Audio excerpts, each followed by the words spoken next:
नमस्कार दोस्तों जैसे कि हमने एक अपनी पहल चलाई हुई है कि हम हर दिन शाम को 7 बजे आप तक एक कहानी पहुंचाएंगे। और इस कहानी का जो हमारा उद्देश्य रहेगा वो यही रहेगा कि जिसकी भी कहानी है उससे सुन के या समझ के आप तक पहुंचाएं, और आप यहाँ से सुन के और समझ के अपने दोस्तों और अपने मित्रों, अपने घरों तक पहुंचाएं, ताकि कुछ हम हेल्प कर पाएँ फॉर द समाज में, सोसाइटी में एक अच्छी सोच ला पाएँ, एक अच्छी सोच पैदा कर पाएँ।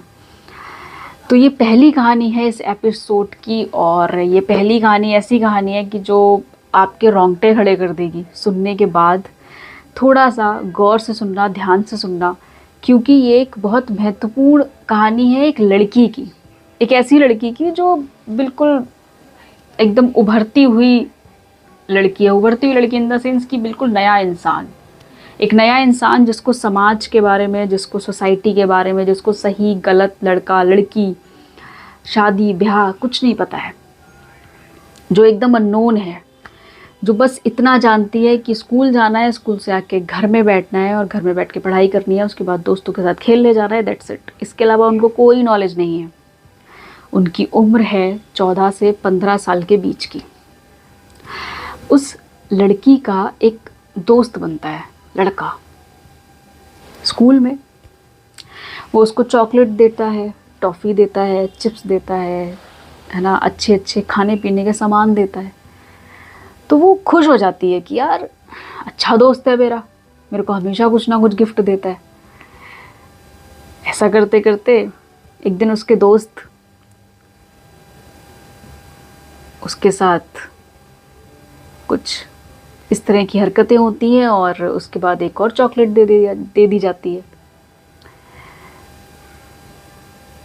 उस लड़की को पता ही नहीं है कि उसके साथ हुआ क्या। उसको अंदाजा ही नहीं है कि मैंने क्या किया। उसको इतना पता है कि मुझे एक चॉकलेट मिल गई।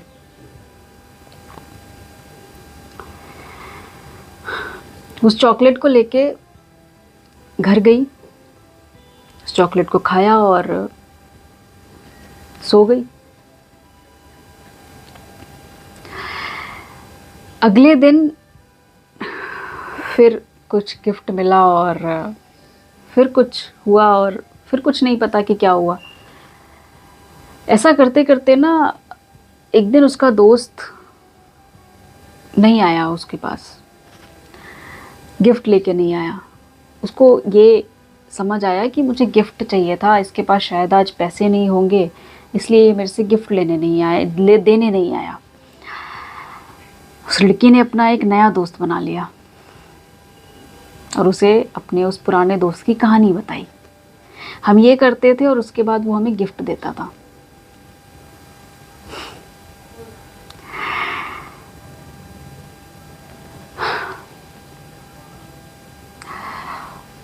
उस लड़के ने सुना और उसने भी वही किया।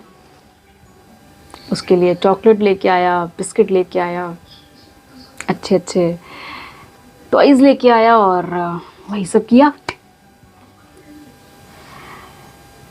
ऐसा करते करते 2-3 साल हो गए उसको। एक बार क्या हुआ कि उसकी घर में उसके भाई के दोस्त को एक लड़की चाहिए थी। सो भयंकर शर्म की बात है हमारे समाज के लिए। उस लड़की के भाई के दोस्त को एक लड़की चाहिए थी, और उसने जब उसके बारे में सर्च किया कि वो लड़की मिलेगी कहाँ, तो सडन उनके फ़ोन पे अपनी ही बहन का फ़ोटो आता है, और उस फ़ोटो में लिखा होता है कि मुझे इस बार गिफ्ट में आईफोन चाहिए, उसके बाद हम वो सब कर पाएंगे। जस्ट इमेजिन कि उसके भाई पे, उसके माँ बाप पे, परिवार पे, समाज पे क्या क्या सोचा होगा उन्होंने।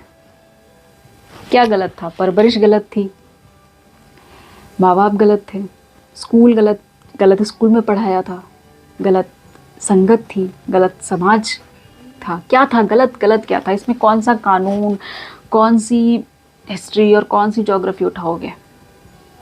किसे समझाओगे कि गलत क्या था? उस लड़की को खुद नहीं पता है कि उसने किया क्या। उसे इतना पता है कि मुझे गिफ्ट मिल रहे थे और ये सब हो रहा था, ये सब होता है। ये किसने बताया? जो हमारा पहला दोस्त था। तो इस कहानी को सुनाने का और इसको समझाने का और इसका जो कंक्लूज़न है वो यही है कि हमारे आसपास जो बच्चे हैं, हमारे छोटे बच्चे हैं, हमारे छोटे भाई बहन हैं, हमारे चाचा के बच्चे हैं, किसी भाई के बच्चे हैं, क्योंकि अब इंटरनेट, सोशल मीडिया बहुत कुछ हमें सिखा रहा है। तो इस बहुत कुछ सिखाने में हमें ये भी सिखाना है कि what is wrong and what is right. लालच सिखाना ज़रूरी है, लालची होना ज़रूरी है, लेकिन खुद को इस्तेमाल करके लालची होना ज़रूरी नहीं है। ये हमें हमारे बच्चों को सिखाना पड़ेगा।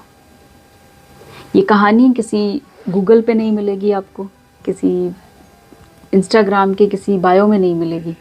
ये कहानी एक बहुत जेन्युइन कहानी है और मैंने अपने किसी मित्र से सुनी है कि उसके सोसाइटी में ऐसा हुआ। मैं उस लड़की का नाम नहीं जानती, मैं उसका घर नहीं जानती, मुझे नहीं पता वो कौन से स्कूल में पढ़ रही है, मुझे नहीं पता उसके माँ बाप कौन है, लेकिन मुझे इतना पता है कि ऐसी पता नहीं कितनी लड़कियां होंगी जिनको पता ही नहीं होगा कि उनके साथ ऐसा कुछ हो गया और हमें अंदाज़ा ही नहीं है कि हमने किया क्या है। उसके बाद उसके घर वालों ने उनको समझाया, बताया, उसके बाद बताया गया कि ये गलत था और ये सही था। वो ज़िंदगी भर अपने शायद मेमोरी से, दिमाग से कभी निकाल नहीं पाएगी कि उसने इस तरह की बचपने में इतनी बड़ी हरकत कर ली जो हमें पता ही नहीं है, हमको तो पता ही नहीं है कि सब होता क्या है, ये सोच के। सो कंक्लूज़न इज़ दैट कि यार अपने आसपास के बच्चों को या अपने दोस्तों को जो नहीं जानते हैं, जिनको समझ नहीं है, तो प्लीज़ उनको समझाओ कि ये सब इस तरह की चीज़ें होती हैं। और दोस्ती यारी बहुत मैटर करती है। अपने घर के, जो आपके घर के बच्चे हैं, उनकी दोस्ती कहाँ है, किनसे मिलते हैं, ये सब थोड़ा एक टाइम टेबल हो तो बेहतर है। बाकी बहुत बहुत थैंक यू। ऐसी कहानियाँ मैं और सुनाऊंगी आपको जो जेन्युइन होंगी, जो किसी गूगल के किसी आर्टिकल पे नहीं मिलेंगी। तो प्लीज़ फ्रेश कहानियाँ सुनिए और उनको और लोगों को सुनाइए, और प्लीज़ और लोगों को इसलिए सुनाना ताकि समाज में एक नई सोच, एक अच्छा इंसान, अच्छे लोग पैदा हो सकें। Thank you.